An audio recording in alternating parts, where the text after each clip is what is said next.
Hi friends, welcome to Shweta's kitchen. ఎలా ఉన్నారు? తెలుగు వారి ఇంట్లో ఏదైనా ఫంక్షన్ కానీ అకేషన్ కానీ వచ్చిందంటే తప్పకుండా ఉండవలసిన వంటకం కోడి కూర. అదే నాటుకోడి పులుసు అయితే ఇంకా చెప్పాల్సిన అవసరం లేదు కదా. అసలే సంక్రాంతి కూడా వచ్చేస్తుంది. అందుకే మీకోసం ఈరోజు నాటుకోడి పులుసుతో వచ్చేసాను. అది కూడా ఎంతో ఈజీగా ఎలా చేసుకోవాలో చూపిస్తాను. సో ఈ వీడియోని లాస్ట్ వరకు మిస్ కాకుండా చూసేయండి. ఈ కర్రీ కోసం 1 కేజీ నాటుకోడి చికెన్ని తీసుకున్నాను. ముందుగా ఈ చికెన్ని శుభ్రంగా క్లీన్ చేసి ఒక ప్రెషర్ కుక్కర్లోకి తీసుకొని కొద్దిగా ఉప్పు, పసుపు, కొంచెం నీళ్లు పోసుకొని 7 నుంచి 8 విజిల్స్ వచ్చే వరకు ఉడికించుకోవాలి. కుక్కర్ లేని వాళ్ళు చికెన్ ఉడికించేటప్పుడు కొద్దిగా వంట సోడా వేసుకుంటే త్వరగా ఉడికిపోతుంది. ఇలా ఉడికించిన చికెన్ని పక్కన ఉంచుకోవాలి. స్టవ్ మీద ఒక గిన్నె తీసుకొని 1 ఇంచ్ దాల్చిన చెక్క, 5 లేదా 6 లవంగాలు,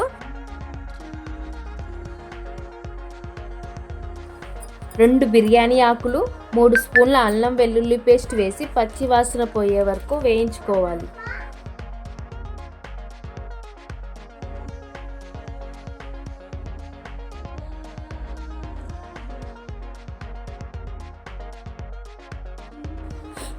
తర్వాత 3 లేదా 4 మీడియం సైజ్ ఉల్లిపాయలు ఇంకా పచ్చిమిర్చి కలిపి గ్రైండ్ చేసుకున్న మిక్స్ని వేసి ఫ్రై చేసుకోవాలి.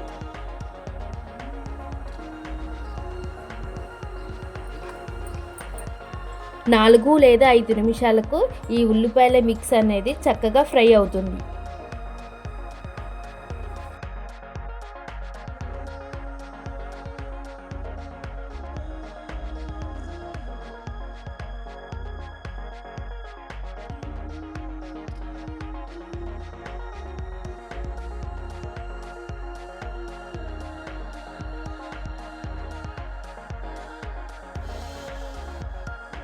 ఇప్పుడు మనం ముందుగా ఉడికించి ఉంచుకున్న చికెన్ని వేసి ఉల్లిపాయ మిక్స్లో కలిసేలా బాగా కలుపుకోవాలి.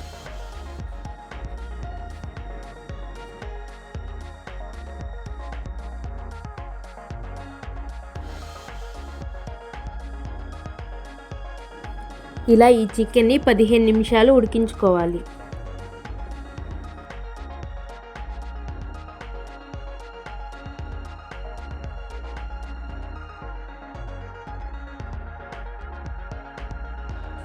ఇప్పుడు 3 స్పూన్ల కారం వేసి కలుపుకోవాలి.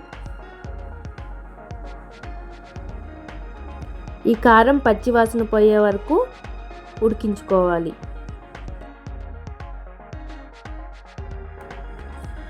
ఇప్పుడు 3 మీడియం సైజ్ టమాటాలు కట్ చేసి వేసుకోవాలి. ఈ కూరకి ఎక్కువ టైం పడుతుందండి.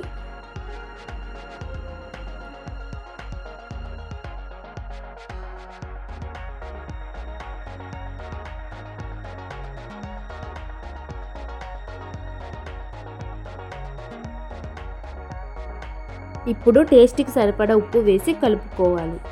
తర్వాత 2 స్పూన్ల గరం మసాలా, కొద్దిగా జీలకర్ర పొడి,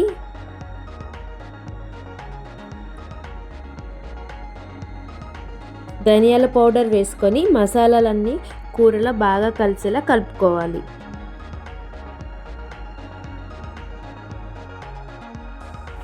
ఇలా కలుపుకున్న తర్వాత 5 నుంచి 10 నిమిషాల వరకు ఉడికించుకోవాలి.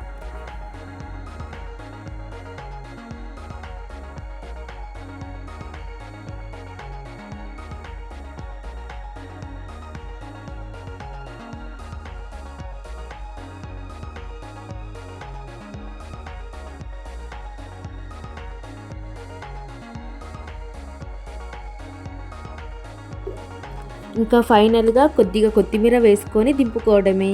ఈ పులుసు గారెల్లోకి కానీ రాగి సంకట్లోకి కానీ సూపర్గా ఉంటుంది. మీరు కూడా ట్రై చేస్తారు కదా. ట్రై చేసి ఎలా ఉందో కామెంట్ సెక్షన్లో కామెంట్ చేయండి. అలాగే ఈ వీడియో మీకు నచ్చినట్లయితే లైక్ చేయండి, షేర్ చేయండి, కామెంట్ చేయండి. నా ఛానల్ సబ్స్క్రైబ్ చేసుకోండి.